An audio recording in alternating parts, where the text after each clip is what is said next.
80வது சுதந்திர தின நிகழ்ச்சியில் உங்களோடு நானும் கலந்து இந்த நிகழ்ச்சியை கண்டு கழிப்பதற்கு ரொம்ப மன மகிழ்ச்சியா இருக்குது.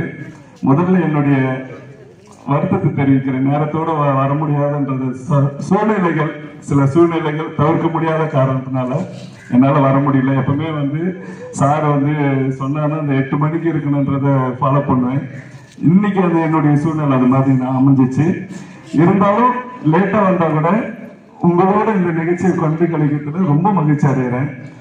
இந்த அற்புதமான நிகழ்ச்சிக்கு தலைமையேற்றிருக்கும் தலைமை ஆசிரியருக்கும் மற்றும் நமது முன்னாள் டீச்சர், சிறந்த அவார்டெல்லாம் வாங்கின டீச்சர் இந்த நிகழ்ச்சியில எதிர்பார்க்கல, அவங்க கலந்து இருக்கிறாங்க. அவங்களுக்கும் பாக்யதாரி டீச்சர் அவர்களுக்கும், வெங்கடேசன் ஐயா, ஊர் பெரியவர்கள், நண்பர்கள், ஆசிரியர், ராஜசேகர் ஆசிரியர் அனைவருக்கும் என்னுடைய சுதந்திர தின நல்வாழ்த்துக்களை தெரிவித்துக் கொள்கிறேன்.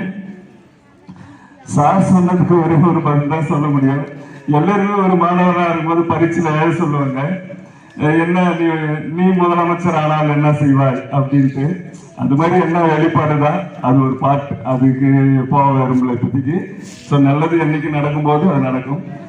இந்த நிகழ்ச்சியை பொறுத்த வரைக்கும் நான் 2000 இருந்து இந்த நிகழ்ச்சியில கலந்துட்டு இருக்கிறேன். யாருக்குரிய 27 வருஷமா இந்த நிகழ்ச்சி வந்துட்டு இருக்கேன்.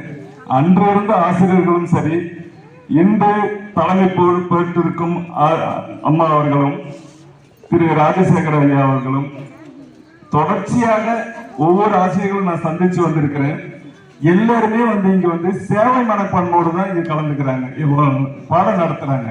ஒரு தொழிலா இதை யாரும் நான் செய்து நான் பார்க்கல. ஏன்னா அப்படி இருந்ததுனால்தான் மாணவர்களுடைய சிறப்பு தன்மை, அழகான பேச்சு எல்லாமே ஒரு நல்லபடியா அந்த கிராமத்துக்கு அமைதுன்னா அவங்களுடைய முயற்சி தான் நமது கிராமத்தை செம்மைப்படுத்துது. அதுக்கு என்னுடைய மனமார்ந்த நன்றியும் கிராம சார்பாகவும் இந்த ஆசிரியர்களுக்கு என் மனமார்ந்த நன்றியை தெரிவித்துக் கொள்கிறேன். அவர்கள் மேலும் மேலும் அவர்கள் சேவை தொடரட்டும். தொழில் இல்லை, சேவை தொடரட்டும். கல்வி என்றது கடவுளுக்கு நிகராக அவங்க குழந்தைங்களுக்கு கொடுத்துட்டு இருக்காங்க.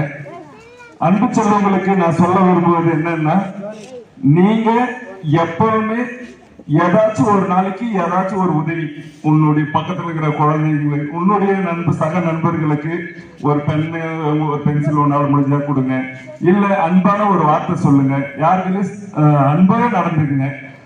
நீங்க நிஜ ஹீரோக்களை தேடுங்க. உங்களுடைய நிஜ ஹீரோக்கள் இப்ப யாருன்னா, யாரு நிஜ ஹீரோக்கள் உங்களுக்கு இப்போ கண்ணுங்களா?